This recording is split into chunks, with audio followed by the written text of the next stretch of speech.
Bueno, es un placer para mí hoy estar aquí compartiendo la palabra en un momento tan especial como en el que nosotros estamos viviendo. Gracias a Dios por permitirnos llegar hasta allí, hasta su casa, hasta el lugar donde usted está a través de estas redes sociales. Y bueno, vamos a compartir la palabra. Yo le voy a pedir que un momentico le diga a Dios: Señor, prepara mi corazón, que sea buena tierra para la semilla que va a ser sembrada en este momento y que ella crezca y dé fruto y fruto en abundancia. Hoy vamos a hablar sobre el arrebatamiento, pero no sin antes de pronto aclarar algunas cosas muy importantes para poder entrar en materia. Y yo quisiera que ustedes recordaran que la historia tiene un cúmulo de eventos que nos dejan ver claramente lo que la Biblia ha venido profetizando a través de los tiempos, y eventos que han marcado también la historia y de los cuales todo el mundo habla o mucha gente habla. Y quisiera empezar por la creación. Cuando nosotros hemos creído que Dios hizo todas las cosas para el provecho del hombre, pero después de ello justamente hizo lo mejor de su creación. Y lo mejor de su creación tuvo que ver con Adán y con Eva.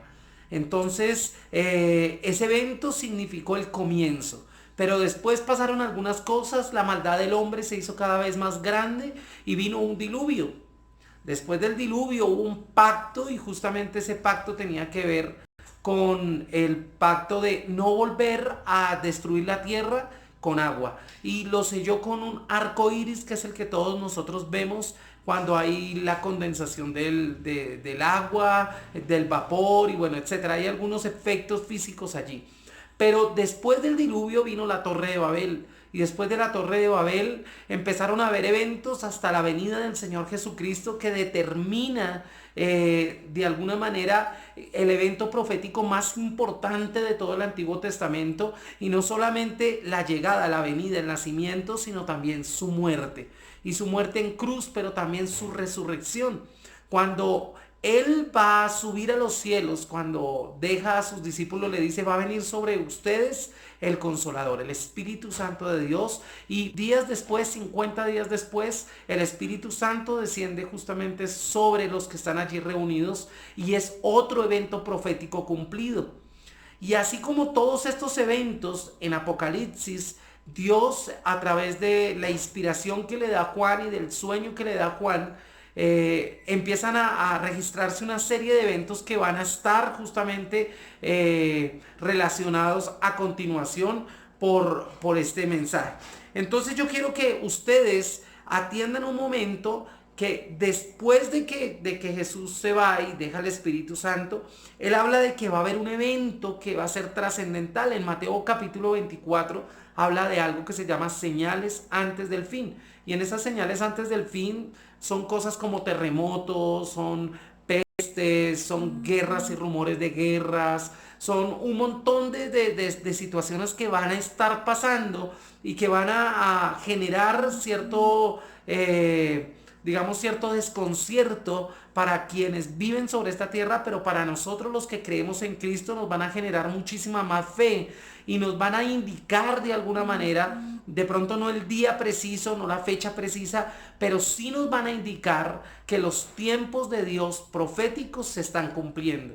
Y por eso después de Mateo 24, Pablo viene y de manera muy importante empieza a hablar sobre el arrebatamiento. Y ese es el tema central de nuestra charla del día de hoy. Entonces, ya después de haber visto esta serie de eventos, quiero indicarle a usted que me ponga mucha atención, y que quizás, si usted tiene una Biblia a la mano, o que si usted tiene un lapicero y una hoja, pueda usted apuntar estos textos. Si usted está viendo este video y lo está viendo en diferido, usted puede pararlo para identificar los textos y que usted los relacione para que pueda entender muchísimo mejor lo que hoy quiero enseñarle. Así que el arrebatamiento, también es llamado rapto, es un evento que va a pasar justo antes de que empiece a darse cumplimiento de la semana 70 de la profecía de Daniel.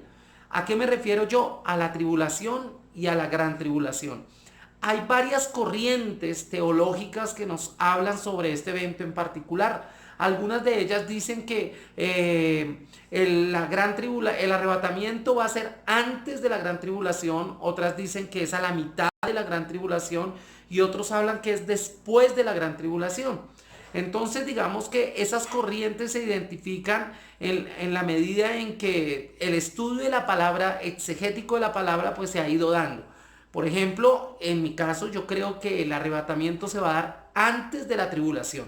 Y quiero dar algunos argumentos bíblicos con respecto a esto para que usted y yo nos ilustremos de ello.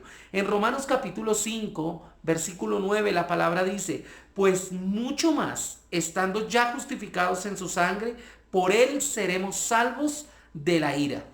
Y aquí hay algo muy, pero muy importante. Dice acá que el hecho de que nosotros ya hayamos sido comprados a precio de sangre por Jesús nos exime de ese tiempo de ira.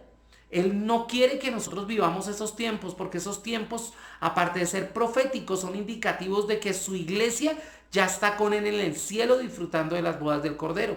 Entonces, eso está en Romanos y Pablo se lo dice justamente a ellos, a los ilustrados y a los hermanos que están en la iglesia de Roma. Pero también se lo dice a los que están en Tesalónica, y allí en Primera de Tesalonicenses capítulo 1 y versículo 10 dice, ustedes comenzaron a esperar la llegada del Hijo de Dios desde el cielo.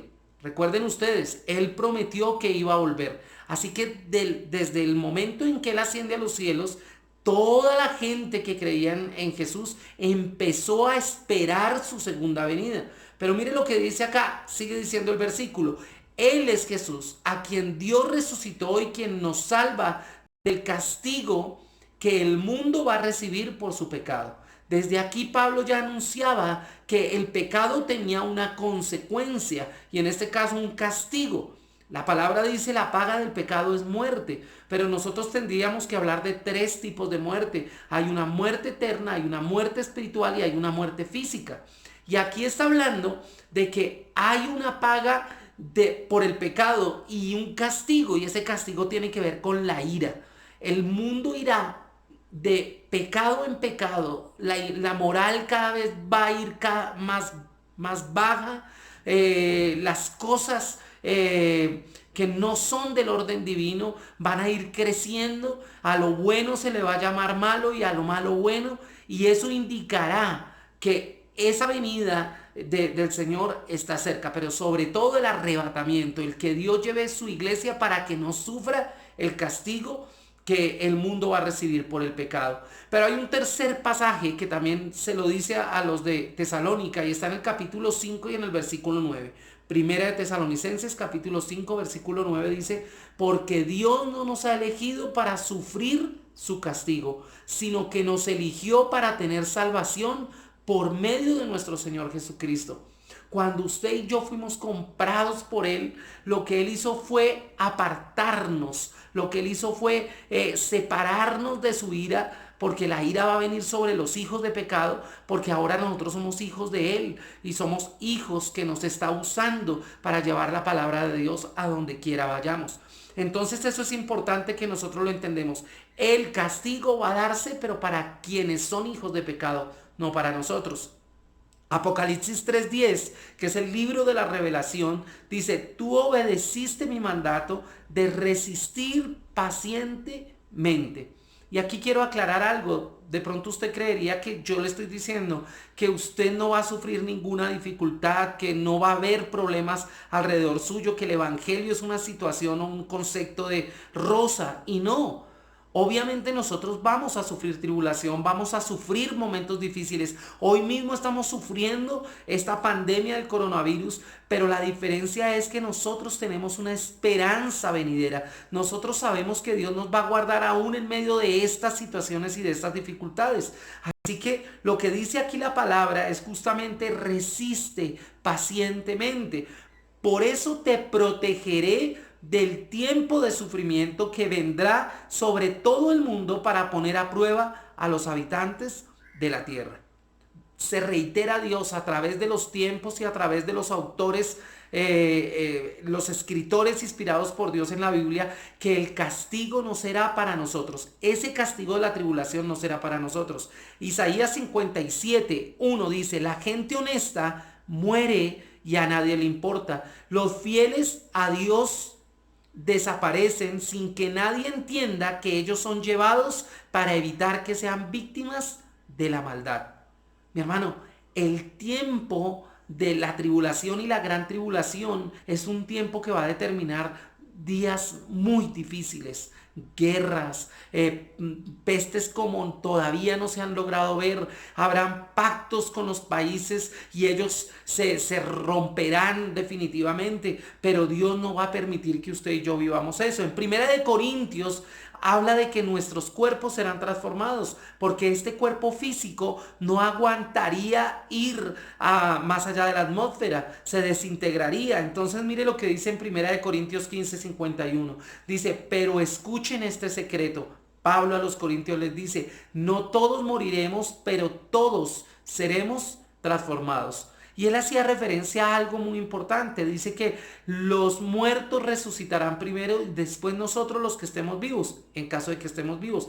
Estos cuerpos no son los que van a subir al cielo a encontrarse con Jesús en las nubes. Son cuerpos transformados, transformados. Tan así sea que en Apocalipsis capítulo 7 versículo 16 dice, nunca más sentirán hambre ni sed, ni los quemará el sol ni el calor. Estaremos hechos de otro material, por decirlo así, un material que no envejece, un material que no se quema, un material que resiste el paso de los años, porque así vamos a estar eternamente.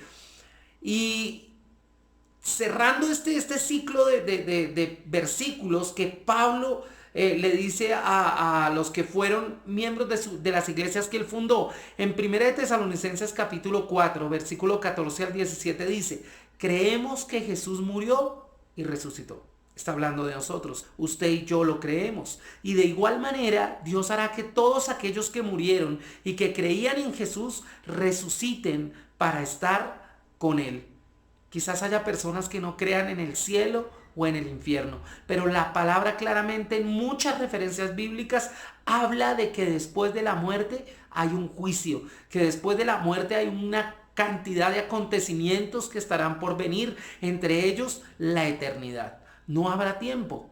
Mire, dice, lo que anunciamos ahora es un mensaje del Señor. Los que estemos vivos cuando regrese el Señor nos iremos con Él, pero los que hayan muerto irán antes de los que estén vivos. Y termina diciendo este pasaje, el Señor mismo vendrá de los cielos. En ese momento dará su orden con voz de mando, de arcángel, sonará la trompeta de Dios y los que hayan muerto en Cristo resucitarán primero. Luego, nosotros, los que estemos vivos en ese momento, subiremos a las nubes. Ojo con eso, subiremos a las nubes porque ahí estará Jesús esperándonos con los resucitados para encontrarnos con el Señor en el aire y así estaremos con el Señor para siempre. Entonces no estamos hablando de la segunda venida, estamos hablando de una venida parcial a las nubes donde se reunirá con su iglesia para ir a las bodas del Cordero. Lucas en el Evangelio, ¿sí?, que es el mismo pastor de la iglesia de Filipos, que es el mismo que escribe el libro de Hechos, dice en Lucas capítulo 20:35, algunos serán considerados dignos de ser resucitados de la muerte y participar de la vida venidera, pero entonces no se casarán ni serán dados en matrimonio. Hay muchas condiciones cuando nosotros seamos arrebatados que van a cambiar. Nosotros en el cielo no nos casaremos ni nos daremos en casamiento, no estaremos emparejados como dicen. No, esa será otra condición, estaremos unidos a los ángeles diciendo santo, santo, santo. Y Job capítulo 33 versículo 25 dice, entonces su cuerpo recuperará o recobrará el vigor juvenil y rejuvenecerá. Yo quiero referenciar que cuando Dios piensa en el hombre, no lo crea siendo niño, ya lo crea siendo una persona entre 25 y 30 años, creo yo. Sí, diría ya en una etapa ya madura, donde ha desarrollado sus órganos, donde ha desarrollado su mente, donde a veces se ha desarrollado de muchas maneras. Aquí lo que está tratando de decir es que nosotros tendremos más o menos ese vigor, esa vitalidad de un hombre de 25 años. Y para terminar, en Mateo capítulo 13, versículo 43 dice, entonces los justos brillarán como el sol en el reino de su Padre. Oigan bien lo que les digo. Si usted y yo somos la novia de Jesús, imagínese usted cómo brillaremos, cómo resplandeceremos en el reino de los cielos. Por eso Él nos lleva para ese tiempo especial. Él quiere alejarnos, apartarnos de la ira que viene para los hijos de maldad. Mi hermano, y dice, el que tenga oídos, oiga. ¿Sí ve? En esta versión dice, oigan bien lo que les digo. Muchos tienen orejas, pero no oyen. Los sordos tienen orejas, pero no oyen. Aquí el Señor les está diciendo, por favor, escuchen. No pasen por alto estas indicaciones. ¿Sabe? Dios siempre pensó en nosotros para evitarnos el dolor, para evitarnos la ira, para evitarnos las situaciones difíciles. A Noé lo llevó antes del diluvio. Amén. Tuvo misericordia de él y de su familia. A Elías lo arrebató antes de que las dos osas se destrozaran a esos 42 jóvenes por burlarse del profeta. Y obvio que Lot también fue llevado a un lugar alto. Él le dijo a Dios, Dios, por favor, no permitas que me pase nada, déjame ir hasta ese monte alto. Y Dios le dijo, no te preocupes, hasta que tú no estés a salvo, yo no voy a destruir este lugar. Dios siempre va a estar pensando en que tú estés en bendición, bajo bendición, para poderte guardar. Pero es necesario que tú vivas una vida santa, es necesario que tú estés preparado para ese día del arrebatamiento, porque sin santidad nadie verá al Padre. Es necesario que estemos preparados. A veces nos afanamos por todo lo que está pasando y nos afanamos por el Armagedón y nos afanamos por las copas y por las trompetas y por un montón de cosas que son proféticas, pero usted y yo no nos debemos preocupar. Nosotros no vamos a vivir en ese tiempo, no vamos a estar acá sobre esa tierra, estaremos en las bodas del Cordero. Entonces queda usted cordialmente invitado para que prepare su vida para el momento en que Dios decida llevar a su iglesia a los cielos para encontrarse con Él. Bendiciones.